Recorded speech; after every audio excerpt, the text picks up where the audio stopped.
In this next video, we're going to talk about what tests are worth running and how to create that process of running those tests. Okay, so first off, you need to understand most tests fail. And there's about 11%, 11% of tests that you run are winners. So there's going to be a lot of things that you need to test, and you might not see a win. But hang in there, because this is to help you kind of get to your wins. So the first piece here, when you start running a test, is you need to define your goal.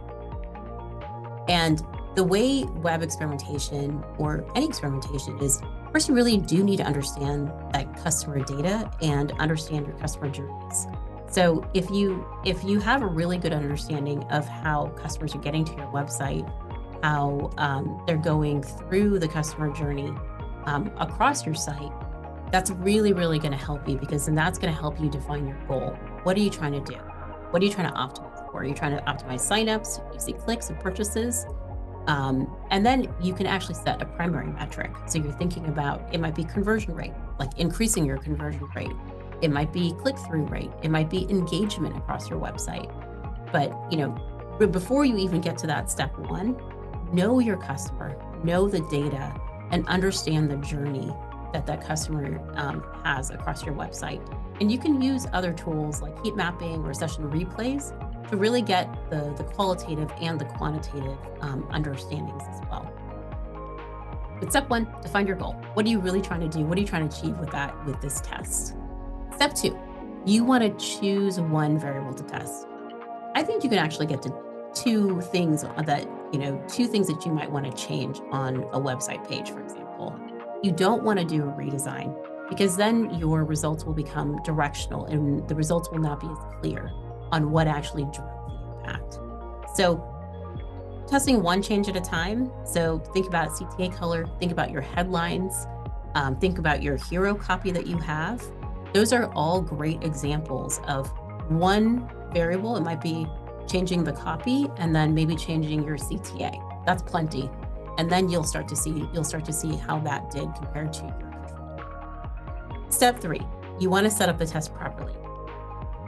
One of the biggest things that you need to know is, what are the highest traffic pages across your website? This is really important, because this is going to really give you that sample size. You want a large enough sample size to get to statistical significance.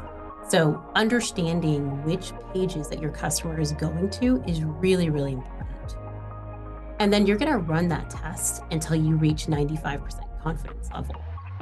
And one way to automate this and make it easier for you is using A/B testing tools like Amplitude, because you can actually set it and have it run across your top 10 pages, for example. And it's really easy and it's automated. And then step four, after you've clicked and after you've started this test, you want to then monitor and analyze results. First, you want to see if you're breaking. Are you breaking anything? Are there any issues that you potentially have? Are you getting the right data in? And you want to track your key metrics, really looking at your conversion rate, your bounce rate. I've had tests that go out live and then my conversion rate has tanked, and I've actually turned those tests off, because you don't want to impact you don't want to potentially impact you don't want to negatively impact your key metrics. And if the change improves conversion significantly, you want to put it out there, put it at 100%. If there's no impact, you want to start thinking about, what else could I test? And if it loses, I think the key there is understanding what happened, really understanding why the customers pick your control over your variant. And this is where qualitative tools like heat mapping or session replay can really help kind of aid in the learning of that, of that loss. Sometimes losses are actually more interesting than wins. And then the last piece is, let's say you do get a winner. You want to apply that winning variation. So you want to move that winner onto your actual website, move it off of the testing tool, move it onto your website, and make sure that your entire audience can actually see that winner.